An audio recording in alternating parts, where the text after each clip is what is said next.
গাইবান্ধায় জ্বালানি তেলের সংকটে বিপাকে বিভিন্ন পরিবহনের চালকরা। রাত থেকেই লাইনে দাঁড়িয়ে অপেক্ষায় শত শত চালক। বিস্তারিত জানাতে গাইবান্ধা থেকে যুক্ত হচ্ছেন রিপোর্টার বিপ্লব ইসলাম।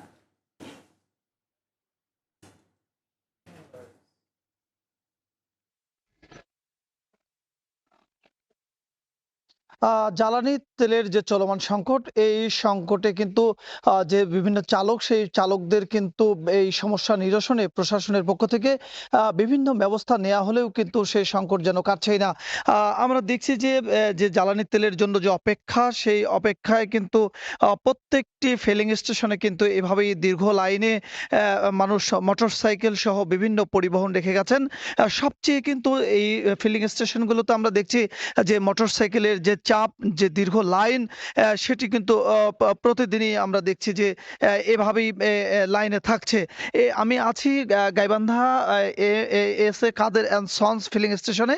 এই ফিলিং স্টেশনে কিন্তু সকাল 9:30 থেকে নির্ধারিত সময়ে তেল দেওয়ার কথা। যদিও 2 থেকে 3 দিন পর পর কিন্তু রেশনিং পদ্ধতিতে গাইবান্ধা জেলার যে 22টি পাম্প ফিলিং স্টেশন রয়েছে, এই ফিলিং স্টেশনগুলোতে তেল দেওয়া হচ্ছে। 22 জন ট্যাগ অফিসারের মাধ্যমে কিন্তু 2 দিন 3 দিন পর পর তেল দেওয়া হচ্ছে।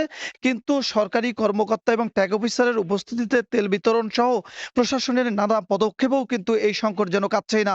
এই পাম্পটিতে কিন্তু সকাল 9:30 নির্ধারিত সময়ে তেল দেওয়ার কথা।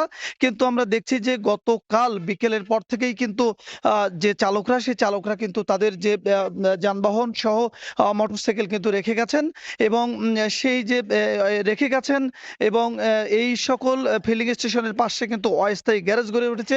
সেই গ্যারেজের মাধ্যমে কিন্তু এভাবেই আমরা দেখছি যে শত শত মোটরসাইকেল কিন্তু তারা রেখে গেছেন সকালে সেই তেলের অপেক্ষায়।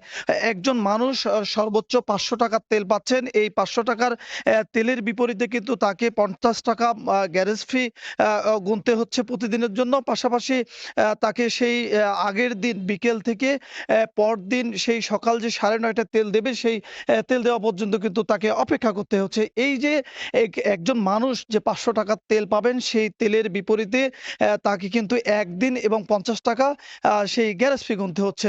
তাতে দেখা যাচ্ছে যে প্রতি লিটার তেলে কিন্তু তার এক দিনের পাশাপাশি 20 থেকে 30 টাকা অতিরিক্ত বেশি গুনতে হচ্ছে। তারপরেও তার যে কাঙ্ক্ষিত তেল সেটি না পেয়ে কিন্তু দেখা যাচ্ছে প্রত্যেকটি ফিলিং স্টেশন থেকে প্রতিদিন বা 1 থেকে 2 শতাধিক যে মোটরসাইকেল চালক, তারা কিন্তু ঘুরে যাচ্ছেন। পাশাপাশি যদি ডিজেল সংকটের কথা বলি, এটিও কিন্তু গাইবান্ধায় একেবারে প্রকট আকার ধারণ করেছে। চরাঞ্চলের কৃষক বিভিন্ন ফসলের ভরা মৌসুমে এসে কিন্তু তারা ডিজেল সংকটে পড়েছেন, যেখানে কৃষকরাও কিন্তু সেই কাঙ্ক্ষিত ডিজেল পাচ্ছেন না। এই ছিল গাইবান্ধা থেকে তেল সংকটের যে খবর, তার সর্বশেষ খবর।